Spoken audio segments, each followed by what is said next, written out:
তুমি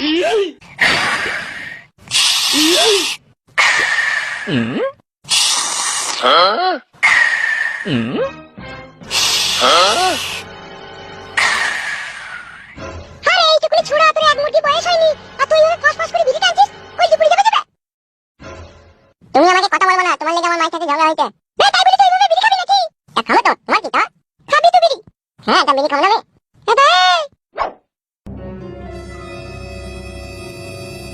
কি ব্যাপার তোমরা এখানে? আমরা এখানে এসেছি তোর ওই কাঁচি পাকানে চটাম করে মারতে। মুখ সামলিয়ে ভদ্রভাবে কথা বলবি বলে দিচ্ছি। আর যদি ভদ্রভাবে মুখ সামলিয়ে কথা না বলি তাহলে পায়ের জুতো খুলে মুখে মারবো। তাই নাকি আমার চুনু মনু? বাড়ির ভিতরে ঢুকে নোংরামি করছিস কিসের লেগে, কি কারণে? তোর ভাতারে লেগিল মাগি। তোর ভাতার গুদমারানি ভাই এমএলএ সাহেব আমাদের জীবনটাকে কয়লা করে ফেলেছিল। রে মাংমানি ভাই, গাল দিবি না ভাই আমাকে। কি গাল দিলি মনে হইলো? আমি রে মাংমানি ভাই। ঘা কত দাও তো কালে ভাই শালাকে। তুই কে বে বুকাচোদা, তুই কে? আমি এমএলএ বিকাশ দত্ত ছেলে। দেখেছিস কালে কুকুর, যেমন শালা এমএলএ বিকাশ দত্ত বেজন্মা তেমনি এই শালাটাও তেনাই জড়ানো ছেলে। গাল নিয়ে ওরা চিনি তোমাকে। তাই নাকি মাংকু শোনা? তুই দি বেটা হাল কি চেয়ে গুদমারানি বেটা গাল মারা কি জানিছে? ইটি বে মার বকনে কানে তিন থাবড়া। এই তোমরা ছোট ছোট এরকম করছো কেন বলো তো? তোমরা কেন এসেছো? কিসের জন্য এই বাড়িতে এসেছো? বাল ছিটতে এসেছিল মাংমারানি মাগি, তোকে কেলাইতে এসেছি। কিসের জন্য, কি কারণে কেলাইতে এসেছো তোমরা আমাকে? এই একদম কথা বলবি না, সোজা চল আমাদের সাথে, নাইলে পেটে চাকু মেরে দেবো।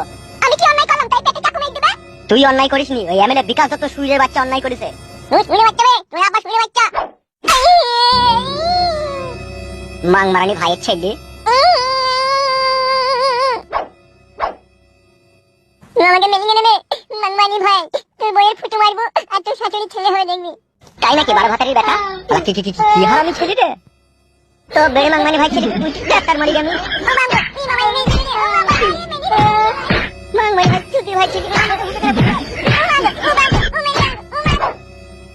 চল এবার দিকে ধরলি চল।